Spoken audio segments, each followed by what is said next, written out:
Hello and welcome to STARCAST from Planet Waves. Today's edition is for Friday, the 15th of October, 2021. My name's Eric Francis Coppolino, the host of Planet Waves FM and the author of the Planet Waves Horoscope. Quick house announcement, I am planning an exciting new edition of Planet Waves FM that should be on the server at planetwaves.fm by about 8 o'clock p.m. Eastern Time on Friday. My guest is going to be Peggy O'Mara, the longtime former editor of Mothering magazine. She was editor of this radical, very widely read, well-respected journal about how to be a mom between 1990 and 2011. And I believe that Peggy is the person who focused the modern vaccine skepticism movement by asking the questions that needed to be asked. I'm also planning a new Planet Waves TV as soon as I finish this podcast, so check for that. That is at planetwaves.tv. Lots there, and it's also placed here, the STARCAST podcast. All right, so big news of our moment is that Mercury is now in the process of stationing direct. Today's the 15th. Mercury stations direct at 11:17 a.m. On what looks to be Monday, 15, 16, 17, 18. I got that right. I think I did. Let's just check a calendar to make sure. I have this day-date thing going on because they slide around in all these weird ways. All right, so that is Monday the 18th. And this has been a very unusual Mercury retrograde. They seem to get weirder and more difficult. For a while back there, like pre-2020, they were kind of losing their zing. I guess they were saving it all up for the Mercury retrograde in February and March of 2020, where we started with our old lives, and on the other side of that Mercury retrograde ended in the new abnormal. And so Mercury retrograde has in many ways served as the moment when things get weird. By which I don't just mean you have computer problems and car problems on the same day. I mean things getting weird in ways that are somehow irrevocable or not recoverable. So that is true in certain ways for the current Mercury retrograde, largely because during these past 3 weeks there has been one revelation after the next that this whole thing we're told is this certain thing that we're told is true in a certain way is actually not true in any such way. And so it's been revelation after revelation coming out. And that certainly is a property of Mercury retrograde. But I have found, because I do so much news reporting in parallel to astrology, I see trends, and so this is like the behavior of the universe during an investigation happening during Mercury retrograde conditions. What I've noticed is that you get a little perk of the truth coming out at two times. One time being the Sun-Mercury conjunction, which took place a week ago Saturday, and that was the Mercury retrograde Mercury retrograde Mars-Sun triple conjunction that took place. That was the midway point.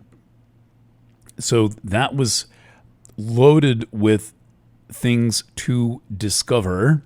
And now Mercury is about to station direct. And my assessment is we are going to see more of this, kind of like the truth kind of spilling out, boiling over, leaking out the bottom, blowing out the top, or just basically being handed to us like a glass of water. And the question then becomes one of credulity.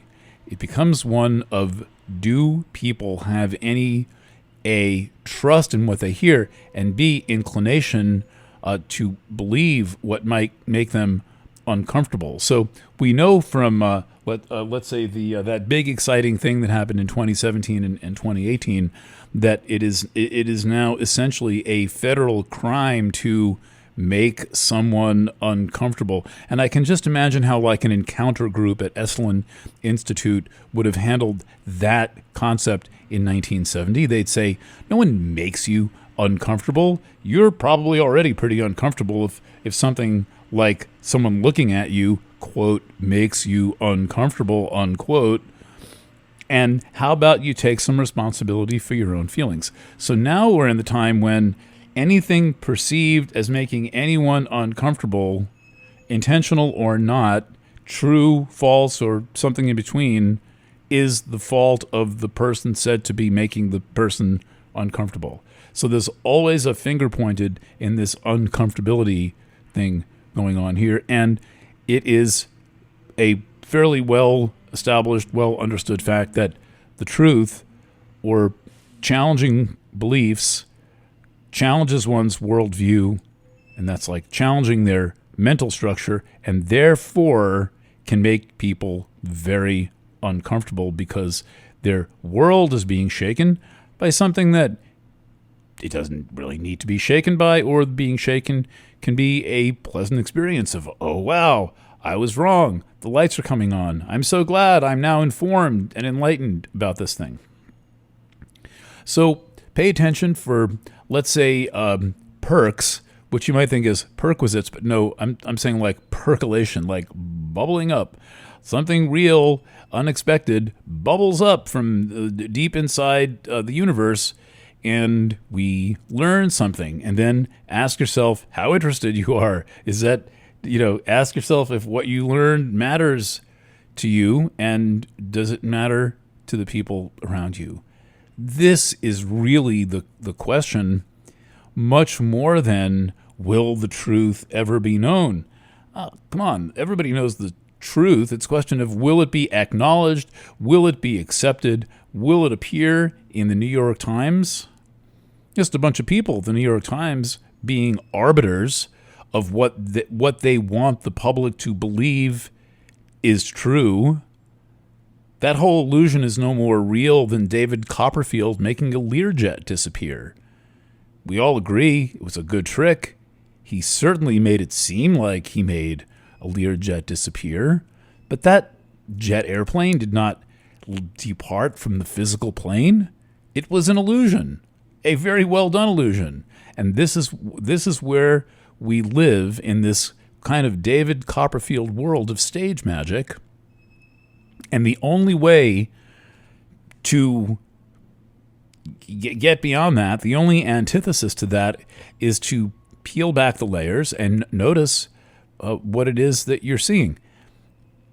This takes willingness, and it takes some skill building, you might say training, and I think more than anything, you have to be willing doesn't, not even comfortable, willing to reevaluate your opinion based on the new facts that come in. It is completely illogical to say, well, those new facts contradict my opinion, therefore they can't be valid. Mercury stationing direct. Also, in that chart, Venus is right on the Great Attractor. Now, I don't quite know what to make of that. We don't have a nifty prediction, though. Let me tell you what the Great Attractor is, and worth typing into the Planet Waves or Planet Waves FM search engines. The Great Attractor is it's kind of like the focal point of a galaxy cluster of about 100,000 galaxies. So we live in a galaxy cluster, the Milky Way, the Virgo group, the local group, and a number of other groups which were thought to be unrelated are actually part of one massive, fairly typical galaxy structure called Laniakea, Laniakea, which in Hawaiian means great heaven. And they all have a focal point. They kind of spiral together like a big funnel of galaxies that lands at 14 degrees of Sagittarius. So it's definitely not Scorpio, Sagittarius. And in so doing, juice up the whole sign Sagittarius. Additionally, the center of our galaxy is in Sagittarius. So there's 2 deep space points in Sagittarius. I'll have a lot more to say about that in a couple of weeks when the sun is in Sagittarius. It's in about 6 weeks. I always go on my deep space point rants when the sun is in Sag. But now Venus is in Sag, and at Mercury station direct, Venus is going to be very close to the Great Attractor and conjunct the Great Attractor in the charts of basically half the planet. So when Mercury stations direct, Venus is at 13 Sagittarius. So this the nice thing about this is that the Great Attractor has a property of creating effects that can't necessarily be seen. They're kind of like around the bend. They're too distant in time. They're too many like degrees of separation separated away from you. But your choices matter, and you have a kind of a ripple effect. And so one of the things about the Great Attractor is that it indicates that whatever might be there is subject to the ripple effect. And in this case, Venus in Sagittarius is a very nice thing to have associated with the ripple effect, because that would be, if I could had a few choices to pick from among what I wanted to send out to the entire galaxy, or local group, or Virgo group, or Linnea K of Venus and Sag, that's perfect. It's advanced. It's the spiritually advanced feminine energy available to both men and women, and generally Venus is the goddess of love and abundance. Now she is in a square 90-degree aspect with Nessus, and this is saying that your hang-ups will have a way of interfering with your ability to give and receive love. And so love is limitless, but your hang-ups can block and interfere with your ability to have a trusting exchange with people. And one of the things that we know is that people's past history has a lot to do with how they respond in the present. Okay, and people say this all the time. They know they're traumatized, but resolving trauma and healing the past are themselves still not especially popular notions. They're not popular activities. Very few people are going to therapy as compared to previous times when it was not really even that high at all. And so if you find yourself in a situation where you want to express love or desire or sexuality or passion in some way, and you find that you're tripping over something that happened in the past, that's your invitation to do some of the work that you need to do, rather than let everything lingering around and festering. Take care of yourself and take care of the world. If you listen to the STARCAST podcast regularly, please check out over at planetwaves.net what we've got going on. I offer excellent, affordable astrology readings. Really, I know it's like tooting my own horn. Better than anything you're going to find on the internet for more money or for less money. I just do a basic, good job, affordable readings. The horoscope is back. Check the front page at planetwaves.net. Signing off from Kingston, New York at 1:40 p.m. on Friday, October 15th. This is Eric Francis. Bye for now.